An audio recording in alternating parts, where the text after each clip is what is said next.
현 시점 스냅드래곤 최신 칩셋이 탑재된 태블릿을 직구해서 가져왔습니다. 과연 어느 정도 성능을 보여줄지 함께 보시죠.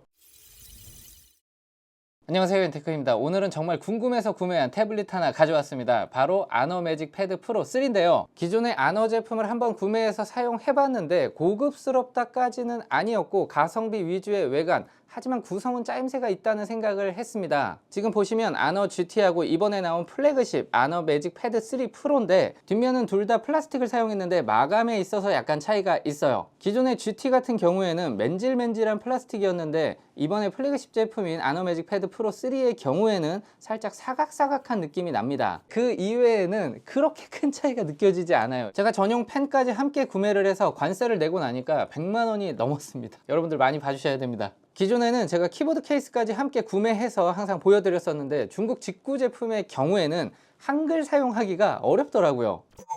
칩셋은 스냅드래곤 8 엘리트 5가 들어가 있는데 이게 바로 엘리트 2세대라고 생각을 하시면 돼요. 기존의 스냅드래곤 8 젠 3 다음에 엘리트가 나왔어요. 그러니까 3, 4였고 이번에 5 차례잖아요. 그러다 보니 5하고 전작인 엘리트의 이름을 합쳐놨습니다. 네이밍을 통합하겠다라는 의도인 것 같아요. 사실 이 제품 구매한 이유는 칩셋 성능이 궁금해서인데요. 비슷한 시기에 M5를 품은 아이패드 프로가 나오면서 성능은 어느 정도 비교해 볼 수 있을까 궁금했어요. M 시리즈는 모바일용으로 나온 칩셋은 아니에요. 기본적으로는 A 시리즈가 모바일용 칩셋이고 맥미니, 맥스튜디오, 맥북 프로 같은 생산성 높은 한 단계 윗급 장비에 들어가는 칩셋이에요. 체급이 다른데 비교하는 게 맞을까 생각이 들기도 하지만 현 시점 태블릿으로 보면 칩셋을 탑재하는 것조차 저는 기술력이라고 생각을 합니다.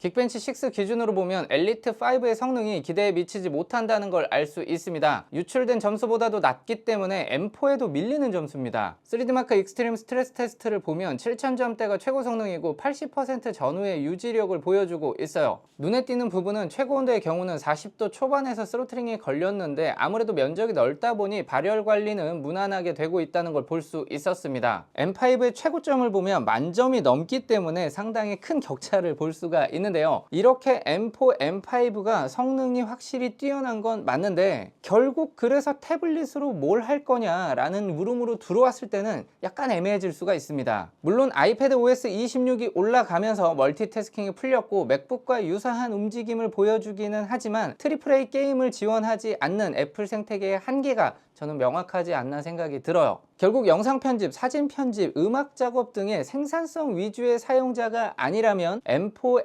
M5를 가지고 사용할 수 있는 게 많지 않다는 얘기예요. 지금부터는 아너 매직 패드 3 프로를 좀 자세하게 알아보겠습니다. 13.3인치 IPS LCD를 탑재하고 있는데요. 일단 90만원대 플래그십이라는 가격과 포지션을 생각했을 때 OLED가 들어가지 않는 부분은 약간 아쉽기도 하고 의아하기도 했어요. 왜냐면 전작인 아너 매직 패드 2 프로의 경우에는 OLED가 들어갔었기 때문이에요. 그래서 해외 유저들은 디스플레이 너프를 먹었다, 아쉽다라는 반응을 보이고 있어요. 자, 그런데 디스플레이 품질은 괜찮습니다. 165Hz 주사율에 10비트 RGB로 구현이 되어서 그런지 전체적으로 색감이 선명하고 깊은 느낌이 있어요. 베젤도 얇은 편이라 몰입감도 꽤 있고요. 최대 밝기는 1100니트로 알려져 있는데 직접 측정을 해볼게요. 피크 찍고 한번 볼게요. 실내에서 일반적인 환경 798 칸델라까지 나오고 있습니다. 스피커 품질도 좋은 편입니다. 스펙상 보면 4개의 우퍼와 4개의 트위터, 그러니까 총 8개의 스피커가 들어있다고 해요. 음질 및 효과에 들어와서 보면 기본 세팅이 아너 사운드 공간 음향으로 되어 있어요. 저는 그런데 처음에 음악을 들으면서 붕붕 도는 그런 느낌을 좀 받았거든요. 공간 음향은 사실 물리적인 세팅도 중요한데 평면에 가까운 태블릿에서 공간 음향을 구현한다는 게 사실 좀 어렵지 않나 라는 생각이 들었어요. 직접 비교해 보시죠.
전용 펜을 보면 우측 상단에 부착해서 충전과 페어링을 할 수 있습니다. 전체적으로 애플 펜슬과 많이 닮아 있다는 걸 알 수 있고요. 아이패드의 70에서 80% 정도의 느낌이 납니다.